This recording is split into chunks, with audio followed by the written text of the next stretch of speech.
friends, hi, how are we? There's a lot of construction going on. Yay. So today we're gonna paint underwater kelp forest. Sorry if that's getting tired for some of you. I did get a request to do it in a more tutorial format, so I will be doing that. And I've never really done a tutorial video because I think like most of you already are artists yourselves, so I don't think you need a tutorial. But when someone asks for one, Mittens provides. So we're gonna do that. I might add some other stuff, who knows. I've been really trying to paint like some shells, let me show you. Let me show you my shells. I'll show you the evolution.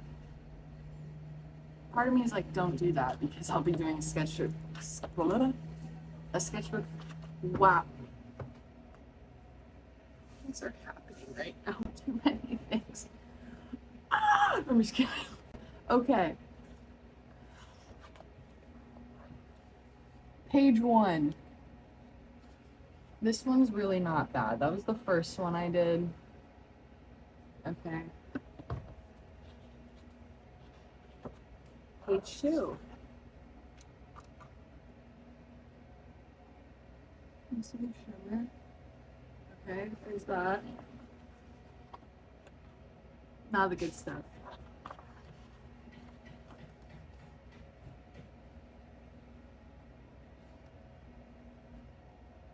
You see this one? This one's like the best one.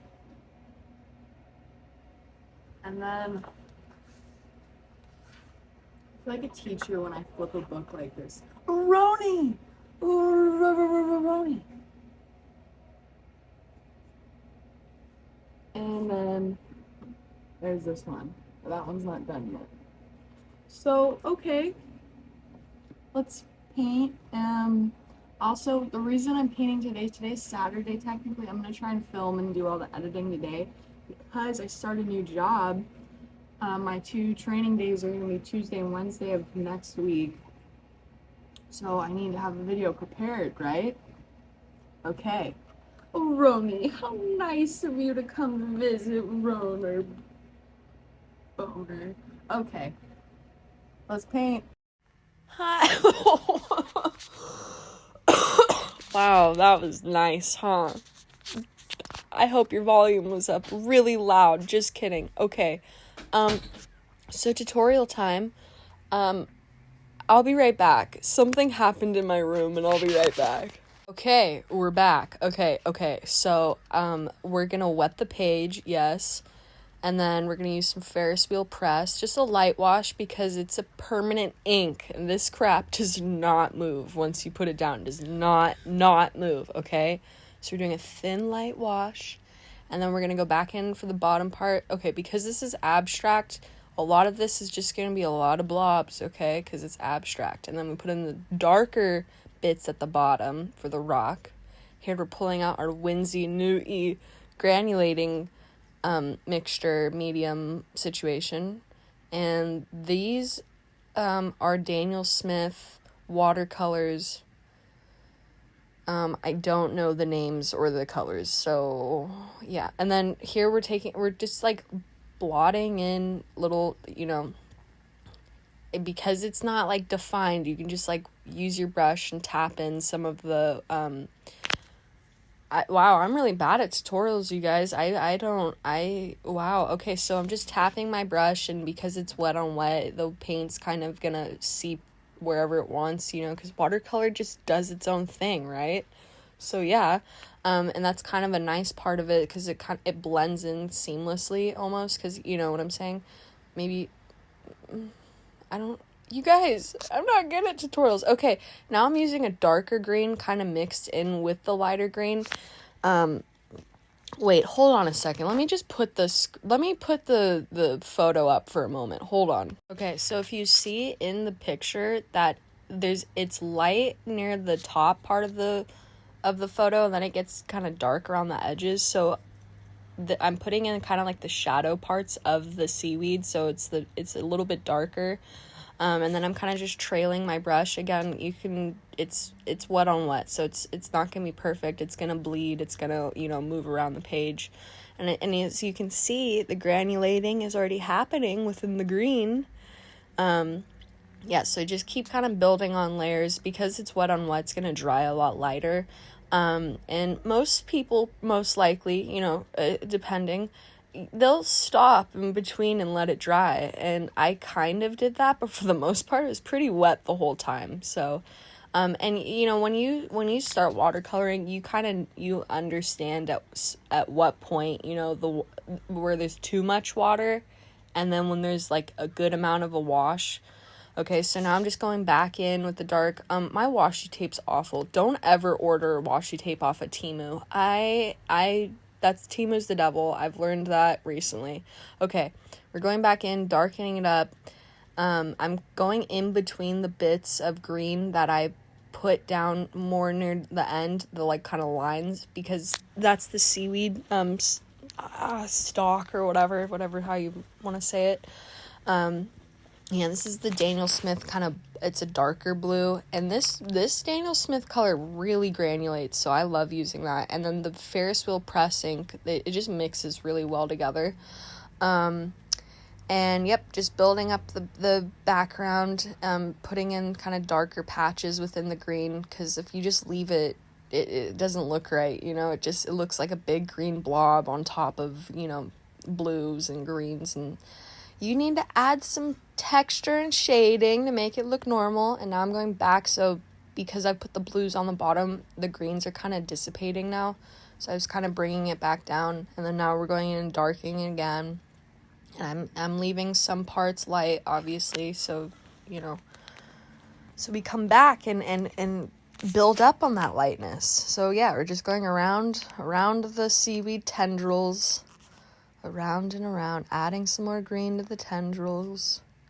Ooh, pretty. Okay, now we're going back, adding some more shadow. This is a mixture of the light green plus a dark green. You know what, I'm not even gonna say it, because it's like, if I don't have the names of the colors, there's no point in me saying that. So we're just adding, deepening up the shadows. And then I think this is gouache. I go in with a Winsor Newton yellow. This yellow is so nice. It's so vibrant and pretty. Putting in more tendrils. Yes, tendrils. Okay. And more granulating medium, I think. I don't know. Yeah, okay. Darkening it up.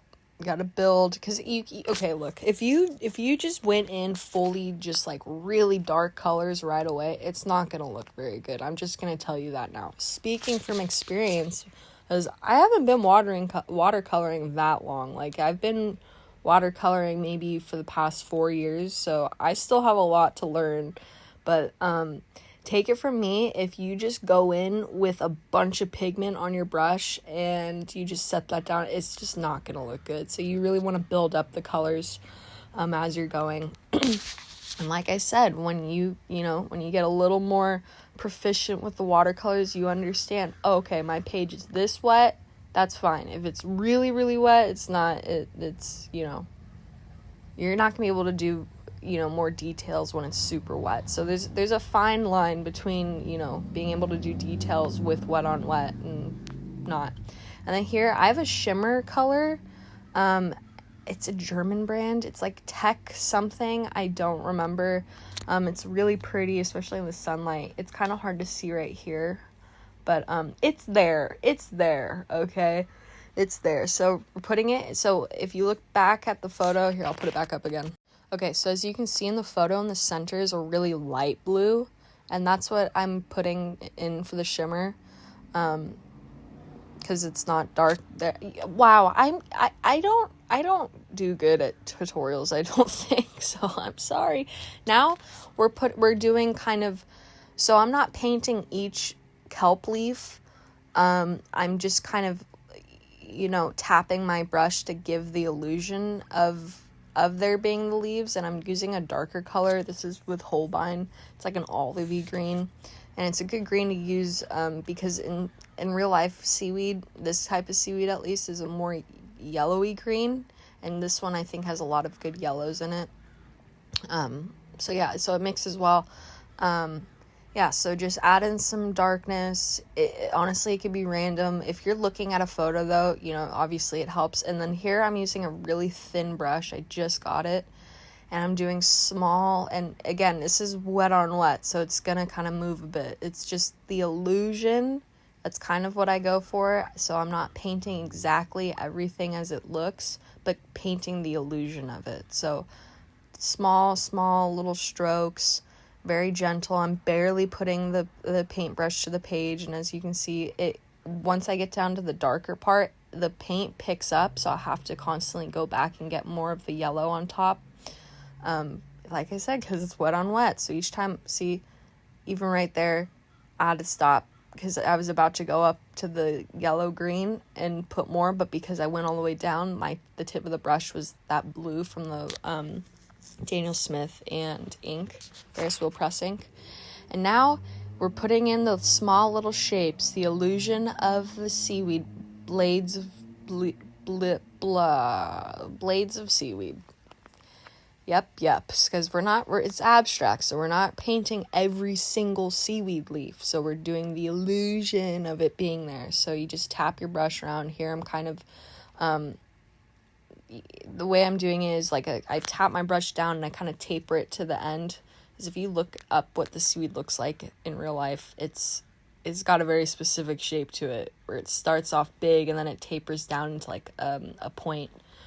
But I'm not drawing that. So, and then now that this is dried a bit more, now the tendrils of seaweed are you can see them a bit better. So we're just adding more. I should have used my Posca pen. I don't know what I was thinking. This Posca pen's awesome. I don't know. Yeah, where was I this morning? Who knows? Anyways. So, yep, this is gouache. Because I've used mainly watercolor, if I were to try and use a light color on top of this watercolor, it's not going to show up. If you want to do that, you have to, know that ahead of time, so you can leave, white spots of the paper untouched, or at least lighter, like, what's the word for it? Negative something, don't remember, but yeah, so I have to use gouache on top, or else it's just gonna melt in with other watercolor. Yeah, and so now I'm doing kind of like very light leaves, again, to give the impression that there's leaves and it's not just a bunch of blobs and texture. But I don't do a lot of them. I just do a little bit, just so it kind of tricks the eye, into thinking it's all seaweed, but it's just kind of an abstract blobber. Yeah, and now we're adding some gold. Gold! Oh, gold. Okay. And, here we go. Don't ever use the Temu washi tape for painting like this. I mean, it kind of works. It just, if your page gets really soaked, it just goes underneath. As you can see. Yeah, there we go. That's a not crisp edge at all. Not crisper at all. Okay. And we're near the end of the video. So, I know this wasn't a very long one, and my tutorialness isn't that great. I will work harder to be able to better explain if anybody wants another tutorial in the future. Yeah. Okay. So have a good one. Don't forget to like and subscribe. Hit the bell if you want to be notified. And if all goes well, Wednesdays will be upload days. Wednesday's child is full of woe. Okay, bye. Look at that granulation. Oh, so good.